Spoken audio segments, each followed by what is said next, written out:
प्यारे विद्यार्थियों, आज मेरे अध्यापन का विषय है स्त्रियों में होने वाला मासिक चक्र। तो आइए समझने की कोशिश करते हैं। जहां तक मासिक चक्र का संबंध है, स्त्रियों में अंडजनन की प्रक्रिया उनके अंडाशयों एवं गर्भाशयों में होने वाली एक जनन चक्रीय श्रृंखला का परिणाम होता है। ठीक है, जनन की चक्रीय श्रृंखला का एक परिणाम होता है जिसे मासिक चक्र कहते हैं। इस जनन की चक्रीय श्रृंखला क्या है? मेरे कहने का तात्पर्य यह है कि अंडजनन क्या है? अंडाणु कोशिका को जनन के लिए प्रेरित तैयार करना। ठीक है, अंडाणु कोशिका को इस प्रक्रिया द्वारा जनन के लिए तैयार किया जाता है। ठीक है, स्त्रियों का ये जो जनन चक्र है उसमें अंडाणु कोशिका की महत्वपूर्ण भूमिका होती है। ठीक है, बिना अंडाणु कोशिका के निषेचन की कल्पना नहीं की जा सकती। तो मेंस्ट्रुअल साइकिल का जो वास्तविक उद्देश्य है कि प्रत्येक मासिक चक्र के दौरान एक अंडाणु कोशिका को इस लायक बना देना कि वो निषेचन में भाग ले सके। ठीक है, तो अब इसमें होता क्या है कि इसमें हाइपोथैलेमस पिट्यूटरी ग्रंथि के अग्रभाग यानी एंटेरियर पिट्यूटरी तथा स्वयं अंडाशयों के हार्मोन, जिसको ईस्ट्रोजन हार्मोन कहा जाता है, ये तीनों मिल करके इस चक्र का रेगुलेशन करते हैं, इस चक्र को रेगुलेट करते हैं। ठीक है, तो स्त्रियों में होने वाले अंड जनन की प्रक्रिया, अंडाणु कोशिका का जो निर्माण होता है उस जनन चक्र को क्या कहते हैं? अंड जनन कहा जाता है, oogenesis कहा जाता है। ठीक है, तो ये कहां होता है? एक साथ तो एक होता तो अंडाशय में है, लेकिन इसके साथ साथ गर्भाशय भी इन्वॉल्व होता है इसमें। ठीक है, तो यानी अंडाशय और गर्भाशय दोनों की एक क्या है? प्रक्रिया है, जिसके अंतर्गत प्रत्येक मासिक चक्र के दौरान एक अंडाणु कोशिका का मैच्योरेशन होता है, यानी परिपक्वन होता है और वो जनन क्रिया में भाग लेने हेतु तैयार हो जाती है। ठीक है, यह चक्र स्त्रियों में उनके प्यूबर्टी पीरियड स्टार्ट होने के साथ ही शुरू हो जाता है। प्यूबर्टी पीरियड का मतलब 13-14 साल। ठीक है, जब पहली बार मेंस्ट्रुअल साइकिल नोट किया जाता है। ठीक है, तब से स्टार्ट होकर के एक 45 से 50 वर्ष की अवस्था तक जारी रहता है। उसके बाद स्त्रियों में मीनोपाज हो जाता है, जिसे रजोनिवृत्ति कहा जाता है, यानी मेंस्ट्रुअल साइकिल स्टॉप हो जाता है, फिर कोई स्त्री मां नहीं बन सकती। ठीक है, तो ये है मेंस्ट्रुअल साइकिल के बारे में। अब देखते हैं मेंस्ट्रुअल साइकिल का जो रेगुलेशन होता है ये दो स्तरों पर होता है, तो अंडाशयों के स्तर पर और दूसरा गर्भाशय के स्तर पर। अंडाशय आप जानते हो 2 होते हैं और प्रत्येक मासिक चक्र के दौरान एक अंडाशय, दोनों में से बारी बारी से हर महीने अगर एक महीने में एक अंडाशय से रिलीज हो रहा है, दूसरे महीने में दूसरे अंडाशय से अंडाणु कोशिका रिलीज होती है। ठीक है, तो इस मेंस्ट्रुअल साइकिल के दौरान बारी बारी से दोनों अंडाशय अलग अलग बंध में क्या करते हैं? अंडाणु कोशिका को यानी परिपक्व अंडाणु कोशिका को मुक्त करते हैं। ठीक है, यह क्रिया अंडोत्सर्ग या ओवुलेशन कहलाती है, जो कि मेंस्ट्रुअल साइकिल के 14th डे होती है। प्रायः कब होती है? 14th डे के आसपास, एक आध दिन इधर उधर हो सकता है, लेकिन इसके लिए जो ये दिन है क्या है? 14वां दिन है। 14वें दिन ये क्या होता है? ओवुलेशन होता है और एक पूर्ण परिपक्व अंडाणु कोशिका का क्या होता है? प्रस्फुटन हो जाता है, जो निषेचन में भाग लेने के लिए पूरी तरह से तैयार होती है। तो आइए हम इसको समझते हैं। जब एक बच्ची पैदा होती है, ठीक है, यानी जब उसमें अंडाशय का निर्माण होता है, जब वो गर्भावस्था में ही होती है, तो उसमें अंडाशय बनने के साथ ही साथ लगभग लाखों की संख्या में प्राइमोर्डियल फॉलिकल बन जाती है। देखिए हमने यहां प्राइमोर्डियल फॉलिकल लिखा है और यहां ओवेरियन साइकिल लिखा है, यानी अंडाशय का चक्र में लिखा है। ये जो प्राइमोर्डियल फॉलिकल है ये कब बनती है? किसी स्त्री में जब वो मां के गर्भ में ही होती है, गर्भावस्था में ही, जब उसमें अंडाशय का डेवलपमेंट होता है, तो उसमें लाखों की संख्या में एक प्राइमोर्डियल फॉलिकल बन जाते हैं। ठीक है, और उसके पैदा होने तक लगभग इनकी संख्या 1-2 लाख के आसपास बचती है। ठीक है, और प्यूबर्टी पीरियड आते आते दोनों अंडाशय में मिला के इनकी संख्या 500 से 600 के आसपास होती है। ठीक है, यानी 500 से लेकर के 600 क्या होते हैं, प्राइमरी फॉलिकल बच पाते हैं। ये प्राइमरी फॉलिकल होते हैं, क्योंकि प्राइमोर्डियल फॉलिकल पहले की अवस्था है। प्यूबर्टी पीरियड जब आता है तो यहां तक पहुंचते पहुंचते इन प्राइमोर्डियल फॉलिकल में से करीब 500-600 ही बचती है, जिनको क्या कहा जाता है, प्राइमरी फॉलिकल कहा जाता है। ठीक है, और यही बारी बारी से प्रत्येक अंडाशय से हर महीने रिलीज होती है। ठीक है, मेच्योर होकर के। अब देखिए, इस मेंस्ट्रुअल साइकिल प्रावस्था को हम 3 फेजेस में बांट सकते हैं।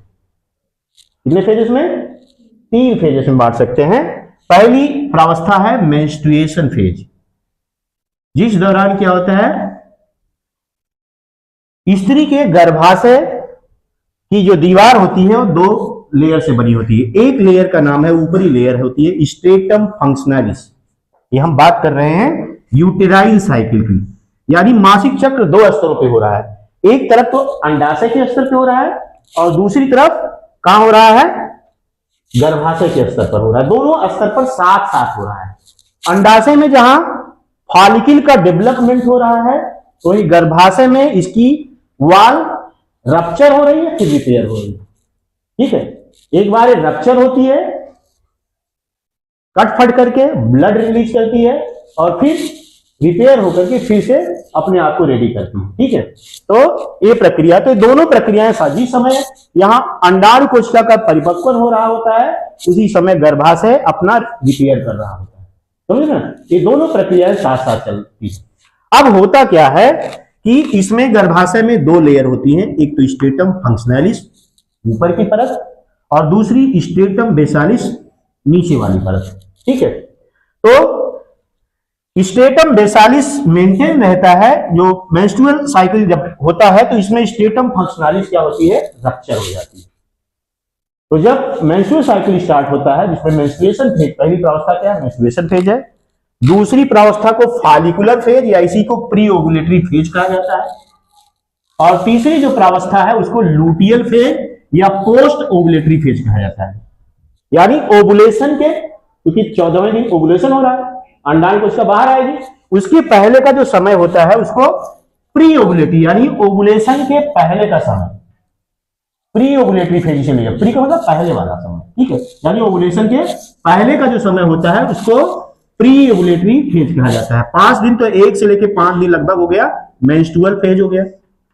फिर 6ठे दिन से लेकर के 13वें दिन तक क्या हो गया, ये प्री ओवुलेटरी फेज हो गया, यानी ओवुलेशन के पहले की प्रावस्था। 14वें दिन क्या हुआ, अंडाणु कोशिका रिलीज होती है, उसके बारे में बताएंगे। इसको कहा जाता है ओवुलेशन फेज।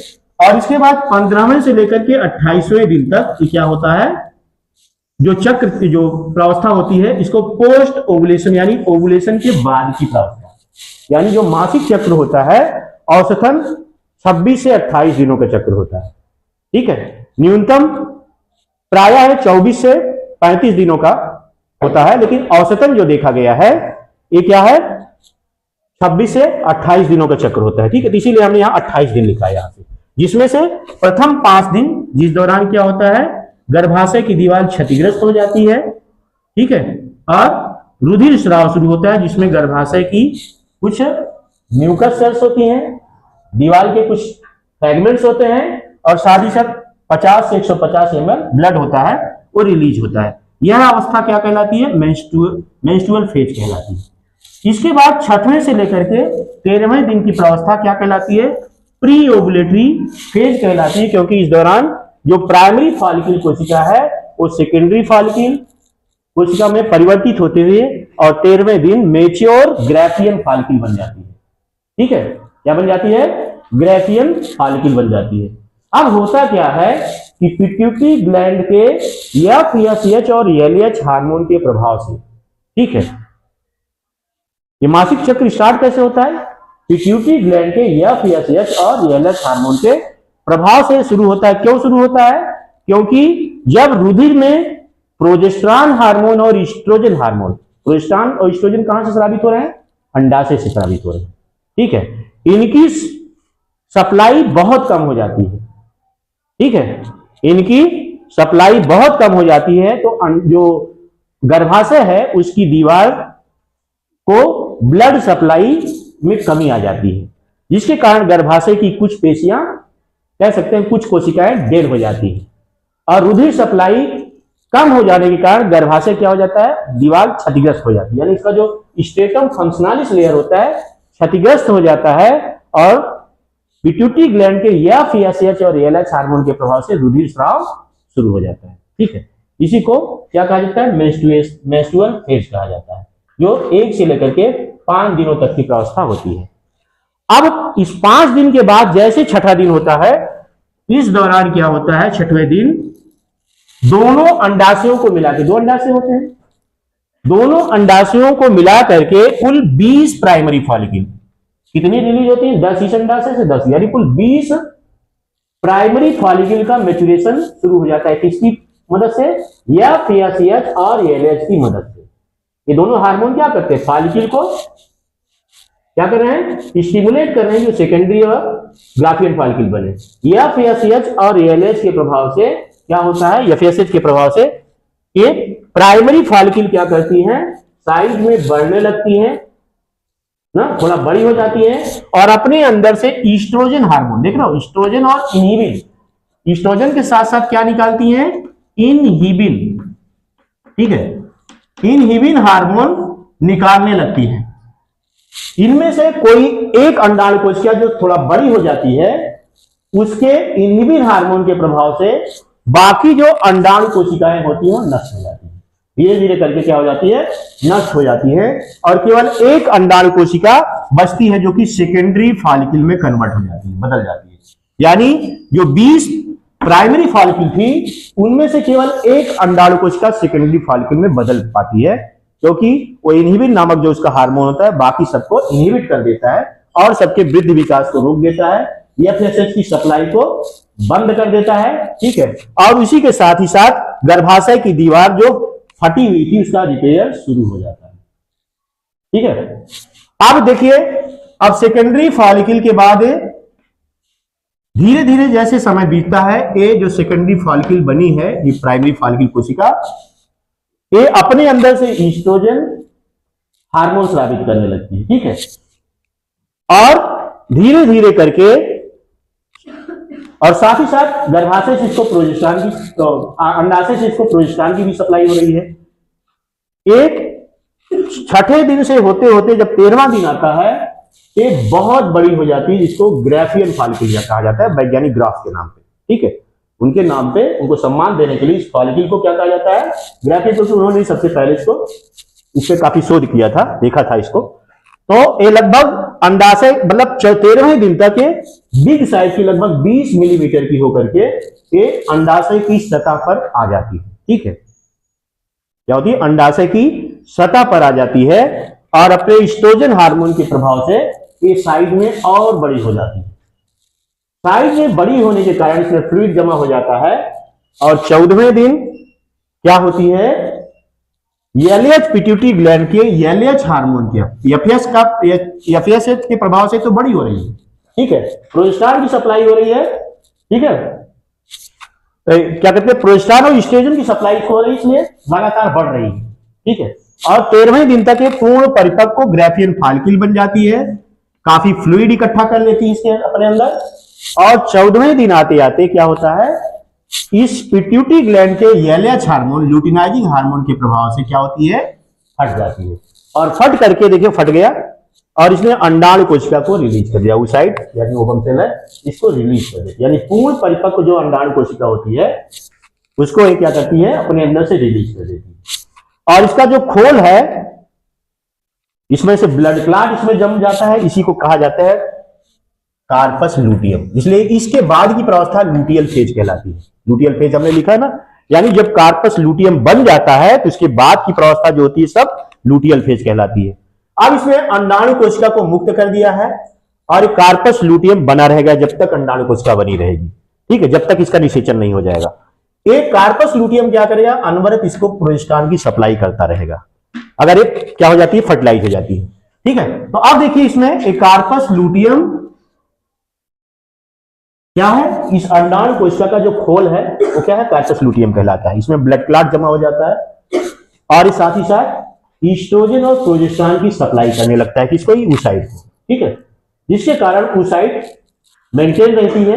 जब तक इसकी सप्लाई रहेगी oocyte अपने आप को बनाए रखेगी सही स्थिति में, ठीक है।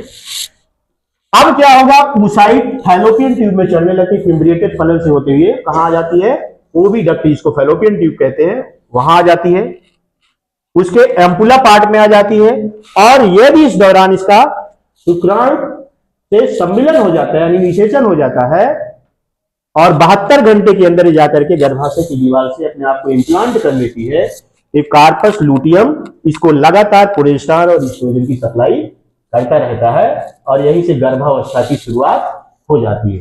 जब तक ईस्ट्रोजन और प्रोजेस्टेरॉन स्रावित होते रहते हैं तब तक पिट्यूटरी ग्लैंड या FSH और LH हार्मोन को नहीं स्रावित करती है, ठीक है।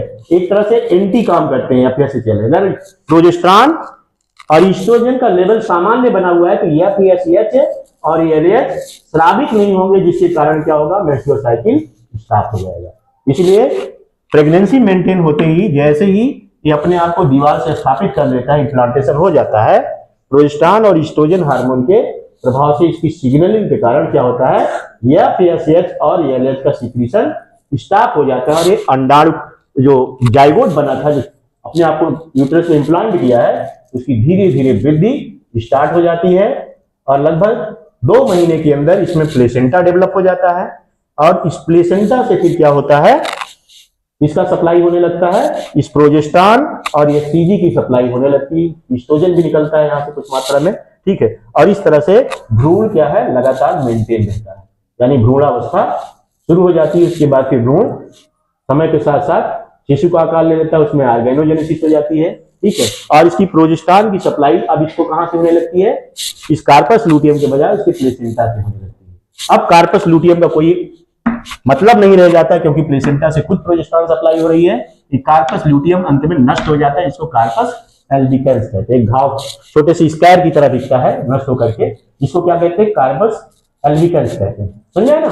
तो इस तरह से ये होता है। और यदि इस अंडाणु कोशिका जो रिलीज हुई है इसका निषेचन नहीं हो पाया, तो निषेचन ना होने, क्योंकि अंडाणु कोशिका उस ओविडक्ट में 24 से 48 घंटे तक सर्वाइव कर सकती है। कितने समय तक सर्वाइव कर सकती है, 24 से 48 घंटे।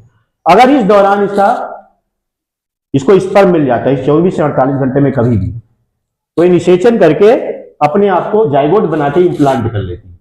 और यदि स्पर्म नहीं मिला तो क्या होती है, 24 से 48 घंटे तक इसको प्रोजेस्टेरॉन की सप्लाई होती रहती है और निषेचन ना होने की स्थिति में कार्पस लूटियम भी फिर क्या होता है, नष्ट हो जाता है। और निषेचन हो गया तो कार्पस लूटियम बना रहेगा, और यदि निषेचन नहीं हुआ तो कार्पस लूटियम नष्ट हो जाएगा और इसके कारण इस जो oocyte है यानी ओवम है, इसको प्रोजेस्टेरॉन की सप्लाई बंद हो जाएगी और नष्ट होकर के यूरिनरी ट्रैक्ट के थ्रू बाहर निकाल दी जाएगी, ठीक है।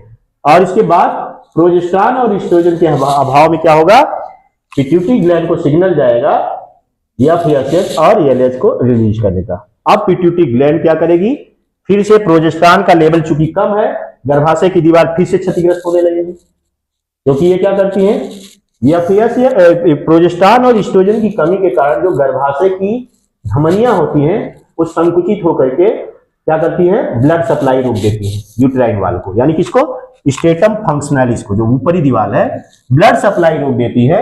और इस ब्लड सप्लाई अवरुद्ध होने के कारण क्या होती है, दीवार क्या रप्चर हो जाती है, ठीक है। और फिर FSH और LH के प्रभाव से, इस हार्मोन के प्रभाव से, FSH और LH के प्रभाव से मेंस्ट्रुअल साइकिल फिर से स्टार्ट हो जाता है 28 दिनों बाद, ठीक है। 26 से 28 दिनों बाद ये चक्र फिर से स्टार्ट हो जाता है और फिर से इसकी दीवार खंडित होने लगती है। तो इस तरह से मेंस्ट्रुअल साइकिल के दौरान एक बार गर्भाशय की दीवार खंडित होती है, फिर उसके बाद उसकी रिपेयर की जाती है, और अगर निषेचन नहीं हुआ है तो फिर से खंडित होती है और फिर से अंडाणु कोशिका रिलीज होती है, और एक चक्र प्रत्येक मंथ बारी बारी से होता रहता है।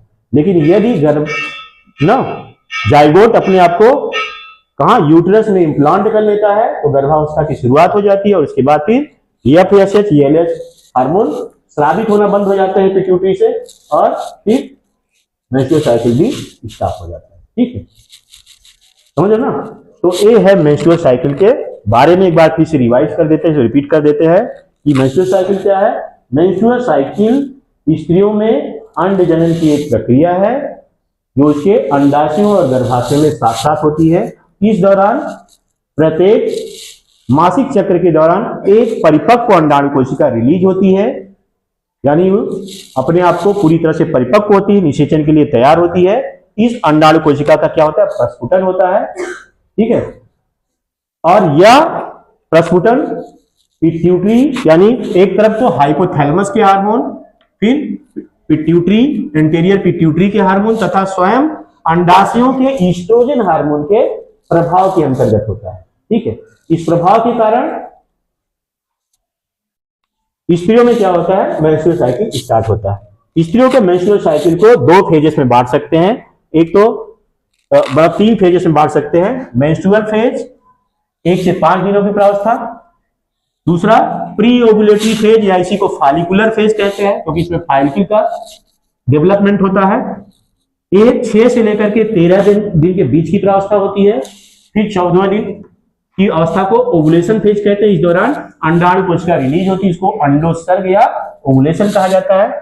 और उसके बाद की जो 15 दिन से 28 दिन की जो प्रावस्था होती है बीच की, इसको पोस्ट ओवुलेटरी फेज या लूटियल फेज कहा जाता है क्योंकि इस दौरान कार्पस लूटियम का निर्माण हो जाता है। अब देखते हैं, ये देखिए अंडाणु कोशिका उसके अंडाशय के अंदर चलने वाला जो चक्र है, इसमें हमने बताया था कि प्राइमोर्डियल फॉलिकल जब एक बच्ची पैदा होती तभी उसमें लाखों की संख्या में रहती है। प्यूबर्टी पीरियड आते आते इनमें से 500-600 ही कुल बच पाती हैं, जिनमें से हर मेंस्ट्रुअल साइकिल के दौरान एक अंडाणु कोशिका क्या होती है, मैच्योर होती है। पहले प्राइमरी फॉलिकल बनती है, फिर जब एस्ट्रोजन की इसको सप्लाई होती रहती है तो धीरे धीरे एस्ट्रोजन और प्रोजेस्टेरोन की सप्लाई के कारण सेकेंडरी, फिर अंत में ग्रेफियल फॉलिकल बन जाती है 13वें दिन, और 14वें दिन फट करके अंडाणु कोशिका को रिलीज कर देती है, जिसे अंडोत्सर्ग या ओवुलेशन कहा जाता है। रिलीज होने के बाद ये अंडाणु कोशिका को अगर स्पर्म मिल जाता है, इसका फर्टिलाइजेशन हो जाता है, और ये जो फर्टिलाइजेशन के बाद जाइगोट बनता है वो अपने आप को गर्भाशय की दीवार में रोपित कर लेता है।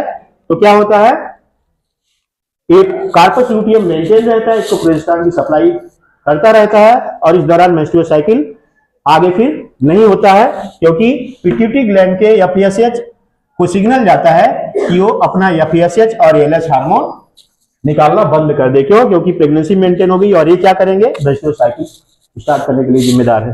तो इसके बाद क्या होता है, अब जो है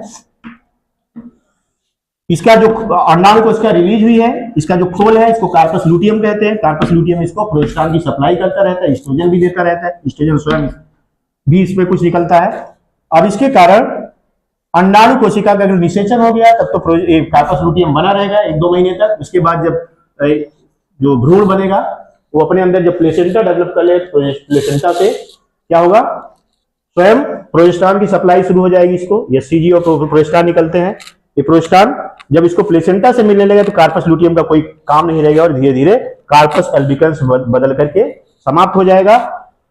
और यदि इसका निषेचन नहीं हो पाता है तो कार्पस लूटियम नष्ट हो जाता है। उसके कारण क्या होता है, अंडाणु कोशिका के नष्ट होते ही कार्पस लूटियम भी नष्ट हो जाता है, और उसके कारण पिट्यूटरी ग्लैंड को सिग्नल जाता है ना कि यहां क्यों सिग्नल जाता है, क्योंकि प्रोजेस्टेरोन और एस्ट्रोजन की सप्लाई बाधित हो गई। प्रोजेस्टेरोन की सप्लाई कौन कर रहा था, ये कर रहा था, एस्ट्रोजन भी निकल रहा था। लेकिन अंडाणु कोशिका नष्ट हो जाने के कारण हम जो ब्लड में है ना क्या होगा, प्रोजेस्टेरोन और एस्ट्रोजन की सप्लाई में कमी आ जाएगी, जिसके कारण गर्भाशय की दीवार फिर से क्षतिग्रस्त होने लगेगी और एक सिग्नल जाएगा पिट्यूटरी को एफएसएच और एलएच निकालने का, जिसके प्रभाव से मेंस्ट्रुअल साइकिल फिर से क्या हो जाएगा, स्टार्ट हो जाएगा, जैसा यहाँ दिख रहा है। ठीक है, तो ये था स्त्रियों में मासिक चक्र के बारे में। मैं समझता हूं कि मेरे इस लेक्चर ने मेंस्ट्रुअल साइकिल के बारे में आपकी कॉन्सेप्ट को क्लियर कर दिया होगा ना, आपके अंदर एक समझ विकसित हो गई होगी कि ये मेंस्ट्रुअल साइकिल क्या है